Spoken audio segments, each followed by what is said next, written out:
जिस समय भगवान वामन अवतार में आए और राजा बलि की परीक्षा ली और उनसे कहा कि मैं 3 पग भूमि नापना चाहता हूँ। उन्होंने 3 पग भूमि नापी और उन्होंने राजा बलि को आदेश किया कि तुम जा कर के पाताल में रहो।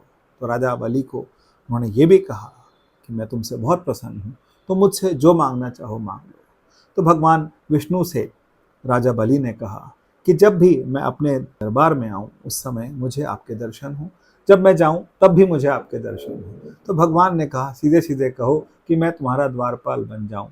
तो ऐसा भगवान ने तथास्तु कहा और भगवान उनके द्वारपाल बन गए।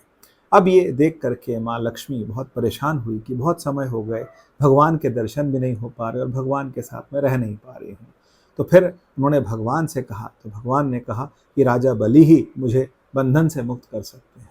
तो माता लक्ष्मी राजा बलि के पास राखी बांधने गई और उन्होंने जब वो राखी बांधी तो उसी राखी के फलस्वरूप उन्होंने बोला कि मेरे पति को, अपने द्वारपाल को मुक्त कर दो, भगवान विष्णु को मुक्त कर दो। तभी कहा जाता है ये न बद्धो बलि राजा दानवेंद्रो महाबला तेन त्वं प्रतिबद्धामि रक्षे माचल माचला। जिस रक्षा सूत्र से दानवीर बलि बंधे हुए थे उसी रक्षा सूत्र से मैं तुम्हें बांधना चाहता हूँ या बांधना चाहती हूँ।